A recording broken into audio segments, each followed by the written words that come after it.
I mean, there's a lot of interesting factors for Oakland. I mean, especially the players. We have NIP, who got Pitt back after a long injury, taking back his spot from Michael Ele, who's been standing in and doing a great job. So I've seen Pitt play a little bit, and he's been doing great. But then again, you need to get back to that match shape. But also, I know it's a good thing for the team that they can finally go 100% in, because we always knew that Michael Ele was a temporary thing. So it's kind of hard to put your head around it and practicing all the stuff in and out and everything, and having the right mindset to it when you know one player is just temporary. So I think it's going to be a good thing for NIP in the long run. I'm not sure if it's going to be in the short term like this. I hope so, and I hope Pitt's going to be back in awesome shape quickly.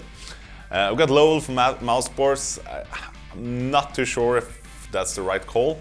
We're just gonna have to wait and see, and yeah. And also we got for Navi. I think the whole team at the moment kind of stands and falls with Simple. I mean, even though he's playing great some games, dropping 30 bombs, the team still loses. And if he's off, obviously they lose then. So I think he has a lot of pressure on his shoulders. But then again, I think that's the way he likes it, because he want to be a superstar, and he strives after being it, and he plays even better when you have the pressure on him, the way I see it. So it's going to be an interesting tournament. I mean, looking at the invites from ESL, they've been quite bad at it lately. I mean, Fnatic got an invite to New York, even though they haven't performed anything in the future before that.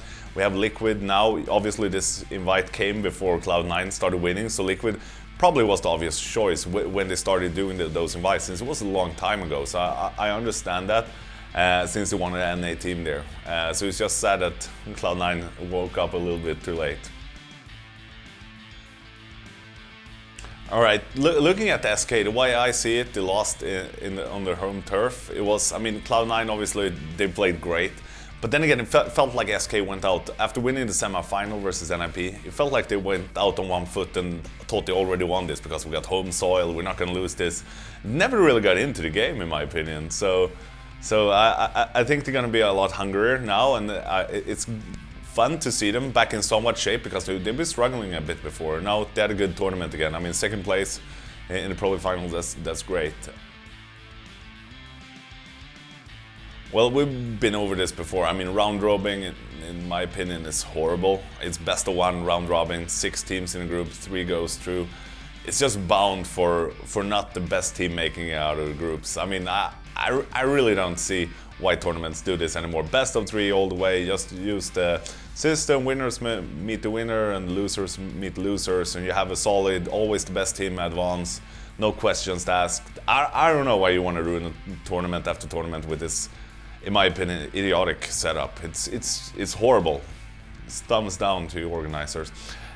So we're probably going to be in for a bit of upsets there. I mean, a team like Liquid can actually make it through, in my opinion, because it's round robin, best of one, and they're playing on home soil, and that's probably going to be positive for them.